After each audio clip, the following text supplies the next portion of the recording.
Carole, comment ça se passe chez Engie? Alors, en effet, chez Engie, on va retrouver tous ces types, tous ces dispositifs, mais à des moments en effet différents de la vie du collaborateur entre le recrutement ou son évaluation au quotidien, quoi. Tout d'abord, comme le montre votre étude, le premier moment qui va être un moment plutôt de synthèse, c'est au moment de l'entretien annuel. Au moment de l'entretien annuel, on va, par rapport aux objectifs, en faire le point sur les réussites, sur comment ça s'est passé, en s'appuyant sur l'auto-évaluation du collaborateur. On va confronter justement les avis du manager et du collaborateur et puis voir quel plan de développement on peut en retirer. Alors maintenant, il y a beaucoup de soft skills, on l'a vu au départ, et donc il faut bien savoir sur quoi on évalue. Au sein d'Engie, on a décidé de s'appuyer sur 5 comportements clés qui sont engage, comment je m'engage, comment je développe ça, la priorisation, comment je priorise, et puis le troisième, c'est comment je collabore avec mes pairs, avec d'autres personnes, d'autres fonctions. Le quatrième, c'est comment je délivre, parce qu'on est très focus business, ce qui va être le 5e, et donc ça va être comment j'aboutis sur des résultats concrets, comment je vais agir et obtenir ces résultats. Voilà. C'est une autre manière d'évaluer, bien sûr, c'est aussi tout ce qui est le feedback. Et le feedback, il va se faire, l'entretien annuel, ça va être une synthèse de tous les feedbacks qu'on a construits au fur et à mesure de l'année. Et en particulier sur les soft skills, on va s'appuyer sur une méthode où on va aller chercher des exemples très concrets. C'est-à-dire qu'une compétence, on va la démontrer à partir d'un événement, d'une situation, et on va décortiquer la situation. Quel en était le contexte? Quel était l'enjeu? Qu'est-ce que la personne avait en matière de mission et de responsabilité? Avec qui elle a interagi? Ça permet d'identifier la maturité de la compétence. Et donc, on va aller voir sur lui, quelle analyse il fait, les difficultés qu'il a rencontrées, qu'est-ce qu'il a appris, est-ce qu'il a pris du plaisir?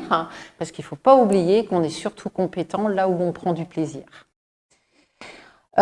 Également, je peux partager une autre méthode qu'on utilise, c'est bien sûr les tests. On va les utiliser. On a des entités, alors toutes les entités du groupe Engie n'utilisent pas forcément ces tests. On va les avoir dans des configurations plutôt de recrutement.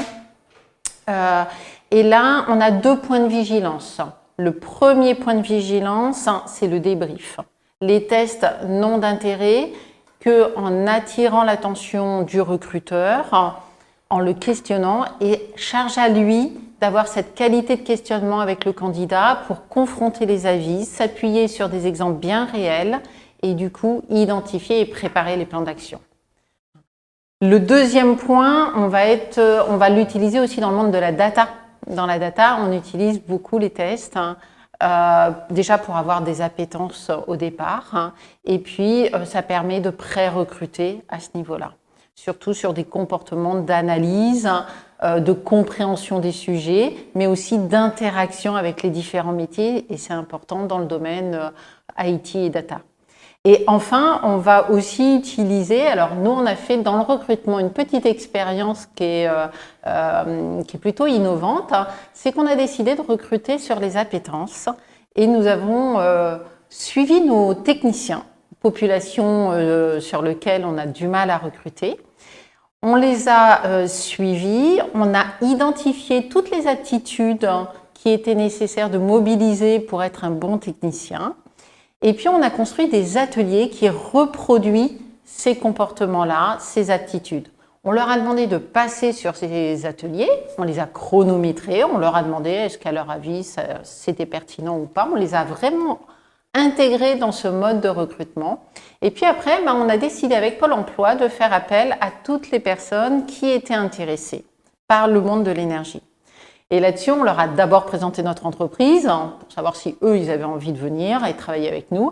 Et ils sont passés sur ces ateliers sans que nous ayons connaissance de leur CV, sans que nous ayons connaissance de leur bagage, de leur histoire.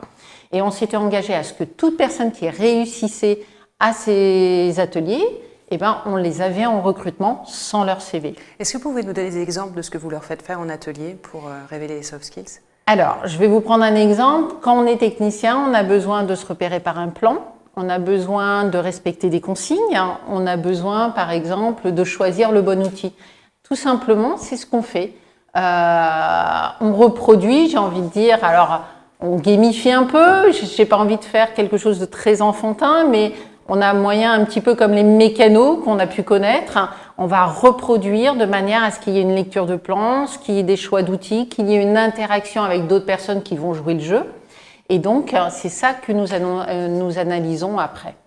Et c'est très intéressant parce que nous avons eu, par exemple, je vais prendre un exemple très concret, nous avons un boulanger de 45 ans qui est devenu 1 an après notre meilleur collaborateur sur cette équipe-là.